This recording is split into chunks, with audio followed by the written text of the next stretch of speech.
سلام دوستان عزیز. ما در اینجا زندگی بالیوودی ها رو از زاویه دیگه‌ای بررسی می‌کنیم. در ویدیوی امروز قراره سینمای هند رو زیر و رو کنیم. امروز میخوام با شما در مورد بزرگترین زخم صنعت بالیوود یعنی آقازاده ها یا همون بچه های ستاره ها حرف بزنم.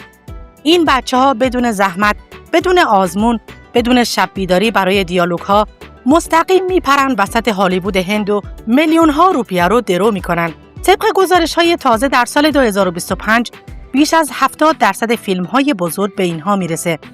در حالی که هزاران جوان با استعداد واقعی سالها منتظر یه شانس میمونن. کارین جوهر مثل یک دربان طلایی عمل میکنه. درهای بالیوود رو برای بچه‌های ستاره ها باز میکنه. بدون اینکه اونها سالها عرق بریزن یا تست بدن. چرا؟ چون اعتقاد داره خون خوب استعداد خوب میاره و شرکتش پر از پروژه های بزرگه که بودجه های نجومی دارن. همه چیز از سال 2017 شروع شد. وقتی کانگانا رانات در برنامه کافی با کارن گفت تو پرچمدار نپوتیسمی. کارن اول خندید اما بعداً عصبانی شد و در مصاحبه ها دفاع کرد. نپوتیسم کلمه زیباییه چون خانواده ها حمایت میکنن. این دعوا بالیوود رو دو پاره کرد. مردم در شبکه‌های اجتماعی کارن رو متهم به نابود کردن استعدادهای واقعی کردند. مثلا بعد از مرگ سوشانت سینگ راجپوت در سال 2020 جنجال‌ها بیشتر شد. مردم گفتن کارن و گروهش آقازاده‌ها ترجیح میدن و استعدادهای واقعی رو له میکنن. در سالهای بعد کارن در پادکست‌ها و مصاحبه‌ها اعتراف کرد من اشتباه کردم اما نپوتیسم همه جا هست نه فقط من. اما انتقادها ادامه داره چون بیشتر فیلمهاش با آقازاده‌ها پره. جنجال‌ها از کجا شعله‌ور شد؟ از وقتی که فاطمه ثنا شیخ بازیگر مستقل در مصاحبه‌ای گفت پارتی بازی همه چیز رو میخره، استعداد رو نه. یا توشار کاپور که اعتراف کرد ما آقازاده‌ها زیر ذره بینیم اما بدون بابا هیچی نبودیم. و رانبیر کاپور که گفت من محصول پارتی بازیم اما بدون تلاش نابود میشدم. حالا در سال 2025 بحث‌ها داغ‌تره. با ورود ابراهیم خوشی به بالیوود مردم هشتگ پایان پارتی بازی رو ترند کردند و حتی کارگردان‌هایی مثل کیران راو گفتن باید استعداد رو اولویت بدیم. شماره 1 ملکه کوچک بالیوود سوهانا خان، دختر ناز شاهرخ خان، کینگ بالیوود. سوهانا در سال 2000 در بمبئی به دنیا آمد. در خونه‌ای که پر از جوایز اسکار و ماشین‌های لوکس بود. باباش با ثروت میلیارد دلاری همیشه میگفت دخترم دنیا مال توئه. سوهانا از 5 سالگی در تبلیغات ظاهر شد بدون کلاس بازیگری و بدون تست، فقط با یه عکس خانوادگی. در نوجوانی به مدرسه‌های نخبه نیویورک رفت، جایی که به جای درس پارتی‌های سلبریتی‌ها رو تجربه می‌کرد. ورود رسمیش به صنعت کی بود؟ در سال 2023 با سریال آرچی‌ها. نتفلیکس نقش یک دختر ثروتمند که معتقدها گفتن بازیگریش مثل یک عروسک پلاستیکیه. هیچ احساسی نداره. اما با پارتی باباش بلافاصله قرارداد فیلم شاهراجا رو بست، جایی که کنار پدرش بازی میکنه. وقتی در مصاحبه در سال 2025 گفت من استعداد ذاتی دارم، مردم حسودن چون من راحت ستاره شدم. شبکه‌های اجتماعی منفجر شدن. مردم هند گفتن این پارتی بازی نه استعداد. اون طرفدارهای جوان داره اما شکست‌ها هم زیاده. در سریال بعدیش دختران باد از 10 امتیاز نمره 4 رو گرفت. حالا در 25 سالگی اون در تبلیغات برندهای لوکس مثل ساعت‌های سوئیسی و لباس‌های برند بازی میکنه. ثروتش چقدره؟ طبق گزارش‌های تازه در سال 2025 حدود 20 کرور روپیه یعنی حدود 2 میلیون دلار، نصفش از ارث بابا، 30% از حقوق فیلم‌ها که از هر کدوم 2 کرور میگیره و بقیه از تبلیغات ماهانه که 50 لک روپیه براش داره. سوهانا نشون میده پارتی بازی در بالیوود چقدر شیرینه. بدون عرق ریختن امپراتوری ساخته. اما عدالت کجاست؟ حالا بریم سراغ برادر بزرگتر که جنجالهاش حتی باباش رو لرزون. آریان خان پسر اول شاهرخ در سال 1997 به دنیا آمد. در عمارتی پر از خدمتکار و استخر خصوصی. از بچگی در مهمانی‌های بالیوود بود. بدون علاقه به بازیگری باباش اونو به عنوان طراح و تهیه کننده هل داد. تحصیلاتش در دانشگاه جنوب کالیفرنیا بود اما بیشتر پارتی میکرد تا درس بخونه. ورودش به صنعت بعد از جنجال عظیم 2021 و دستگیری به خاطر مواد مخدر در کشتی که همه میگن پارتی خانوادگی و وکیل‌های گرون قیمت نجاتش دادن. در سال 2023 سریالش به نام ستوند آف دی بیرون اومد که منتقدها گفتن داستانش کپی از هالیوود و هیچ خلاقیتی نداره. اما نتفلیکس با روابط شاهرخ $100 میلیون سرمایه گذاشت. جنجال‌های اون بی‌پایانه، از روابط عاشقانه با مدل‌های خارجی که عکساشون لو رفت تا اتهامات فساد مالی در شرکت تولیدات خانوادگی. اون در پروژه بعدیش به نام بازی‌های شب امتیاز پایینی گرفت. حالا در 28 سالگی آریان برند لباس لوکس خودش رو راه انداخته و در فیلم‌های باباش مشاور میشه. ثروتش حدود 30 کرور روپیه، معادل $3 میلیون، 40% از سهام شرکت بابا، 30% از حقوق تهیه کننده که سالانه 5 کرور براش میاره و بقیه از تبلیغات و مهمانی‌های اسپانسری.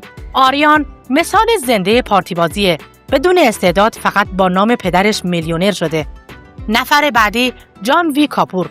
هیجان بالا میره با جانوی، دختر بزرگ سری دیوی، ملکه تراژدی‌های بالیوود. جانوی در سال 1997 در بمبئی به دنیا آمد. در خانواده‌ای که باباش بونی کاپور تهیه کننده معروف و مامانش با ثروت 100 کرور همه چیز رو براش جور میکرد. از بچگی در سریال‌های تلویزیونی کوچک ظاهر شد، بدون کلاس، بدون تجربه، فقط با عکس‌های خانوادگی. بعد از مرگ غم‌انگیز مادرش سری دیوی، جانوی در سال 2020 با فشار عمومی وارد شد. اولین فیلمش به نام دادا در سال 2018 نقش یک دختر بیگناه که منتقدها گفتن شبیه مامانشه اما بدون عمق احساسی. پارتی باباش بلافاصله قرارداد غول رو بست. جنجال‌ها و مقایسه مداوم با خواهر کوچکترش که جانوی رو دیوونه کرد. در سال 2025 قرار جانوی در فیلم حامل با وارون داوان بازی کنه، اما امتیاز فیلم‌هاش همیشه زیر 6 از 10 نمره هستش. اون در تبلیغات زیبایی ماهانه 1 کرور به دست میاره. اون در فیلم‌ها با شکست‌های زیادی روبرو شد. طبق گزارش‌های سال 2025 ثروت اون حدود 60 کرور روپیه، معادل $7 میلیون، 50% از ارث مادرش، 30% حقوق فیلم‌ها که از هر کدوم 5 تا 10 کرور روپیه میگیره و بقیه از برندهای آرایشی. جانوی نماد غم‌انگیز پارتی بازیه. عشق مردم رو داره اما استعداد نه.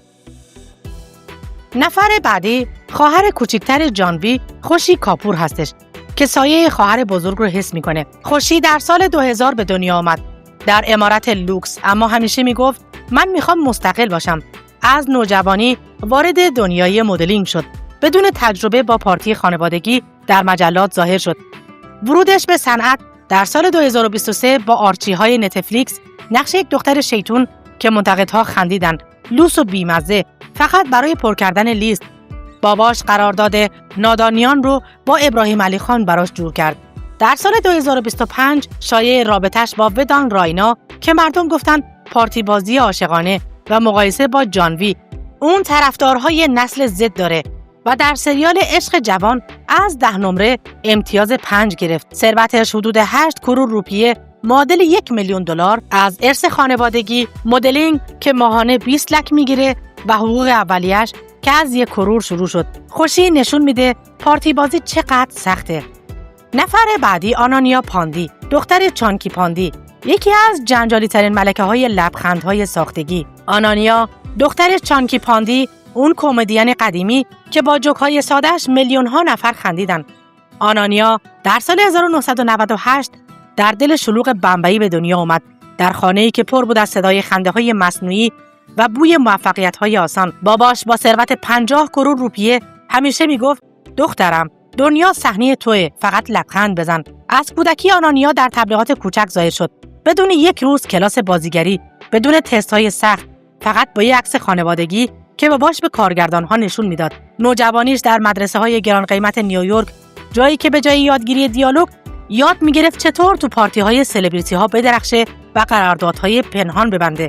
ورود رسمیش به دنیای پرزرق و برق سینمای هند در 2019 با فیلم دانش آموز سال دوم نقش یک دختر باهوش شیطون که منتقدها با طعنه گفتن دیالوگ‌ها رو مثل توتی حفظ کرده. احساسش مثل ربات یخزده است. اما پارتی باباش مثل جادو کار کرد. بلافاصله قرارداد فیلم لبه پرتگاه رو گرفت. جایی که کنار ستاره‌های بزرگ ایستاد و همه تعجب کردند. این کیه؟ فقط دختر چانکیه؟ جنجال‌هاش خیلی زیاده. در سال 2025 وقتی در یک مصاحبه پرزرق و برق با مجلات لوکس نشست، با اعتماد به نفس گفت من مستحق نام ستاره‌ام چون خونم پر از استعداد خانوادگیه. اینترنت منفجر شد. هشتگ آنانیا استعداد نداره مثل آتش جنگل پخش شد. مردم ویدیوهای خنده‌دار از صحنه‌های مصنوعیش رو شیر کردند و حتی کارگردان‌های مستقل کمپین را انداختند. پارتی بازی داره استعدادهای واقعی رو خفه میکنه. همچنین روابط عاشقانش با پسران ثروتمند بالیوود که عکساشون در پارتی‌های خصوصی لو رفت یا اتهام کپیکاری از استایل‌های هالیوودی‌ها بدون ذره خلاقیت، همه اینها آنانیا رو به یک نماد نفرت تبدیل کرد.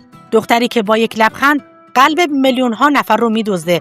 در فیلم کنترل عشق در باکس آفیس از 10 امتیاز نمره 3 رو گرفت و منتقدها نوشتن آنانیا بیشتر شبیه عروسک بادکنکی تا بازیگر.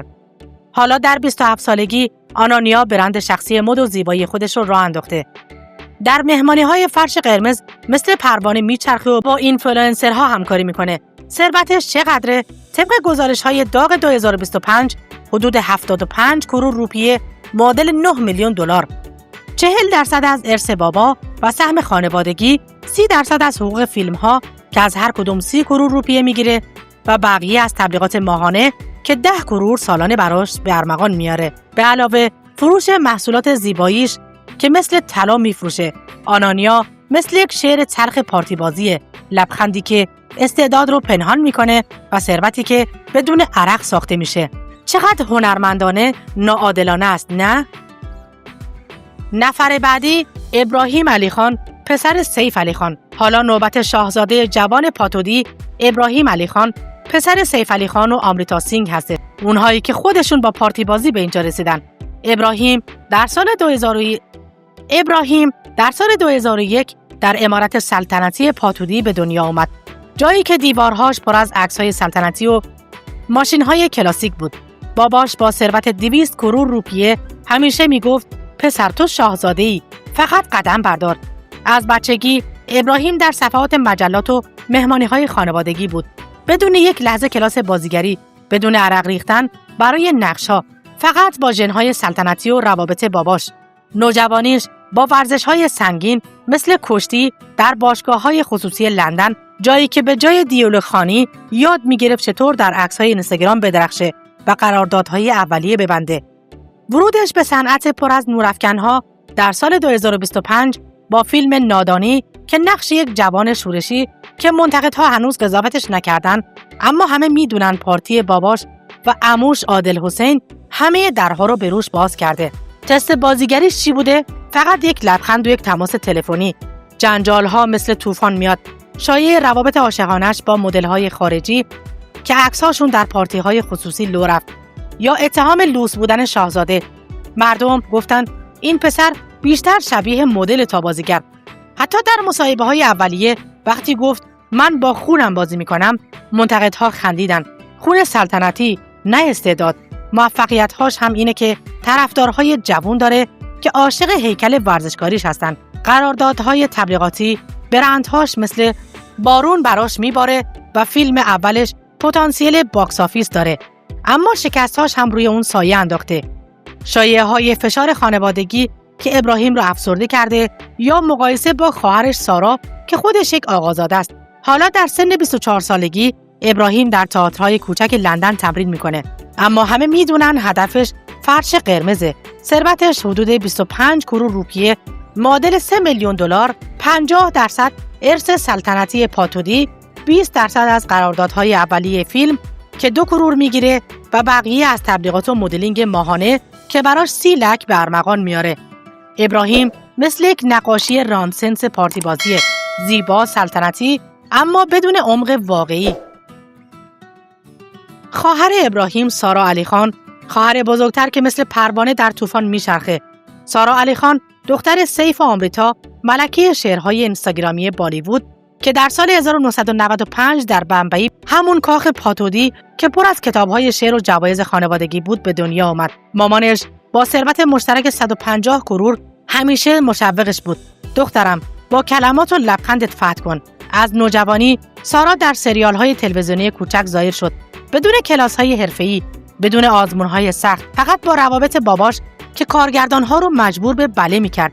تحصیلاتش در دانشگاه مهاراجای سایاناجی بیشتر تو سفرهای لوکس اروپا، جایی که شعرهای عاشقانه می‌نوشت و عکس‌هاش رو برای قراردادهای تبلیغاتی می‌فرستاد. ورود به دنیای درخشان در سال 2018 با فیلم کیروکی، نقش یک دختر روستایی که منتقدها گفتن شعرهاش قشنگه اما بازیگریش مصنوعی و بیروحه. پارتی خانوادگی بلافاصله فیلم سیمران رو بهش هدیه داد، جایی که کنار رانویر سینگ ایستاد و همه تعجب کردند. این استعداد نیست، پارتیه. جنجال‌ها مثل رودخانه جاری، تغییر وضع ناگهانیش که مردم مسخرش کردند، روابط عاشقانه عمومی با بازیگرها که تیتر اول مجلات و روزنامه‌ها میشد، یا اتهام لوسبازی شاهزاده. در سال 2025 وقتی در مصاحبه گفت من با یوگا و شعر استعداد ساختم که هشتگ‌هایی بر علیه اون در شبکه‌های اجتماعی به راه افتاد و میلیون‌ها بار شیر شد و مردم گفتن بدون بابا کجا بودی؟ اون طرفدارهای جوون عاشق هم داره. در فیلم سیمران حسابی هیت گرفت و از تبلیغات یوگا و لباس‌های برند ماهانه 2 کرور در میاره. اما شکست هم در فیلم‌هاش زیاد بوده. در فیلم آتلا از 10 امتیاز نمره 4 گرفت و منتقدها نوشتن سارا بیشتر شاعر تا بازیگر. حالا در 30 سالگی برند یوگای خودش رو راه انداخته و در سفرهای معنوی شرکت میکنه و با اینفلوئنسرها همکاری داره. ثروتش حدود 82 کرور روپیه، معادل 10 میلیون دلار هستش. 40% ارث خانوادگی، 30% حقوق فیلم‌ها که از هر کدوم 5 کرور میگیره و بقیه از تبلیغات و کتاب شعرهاش. سارا مثل غزل عاشقانه پارتی بازیه، زیبا و پر از احساس، اما ریشه در روابط داره.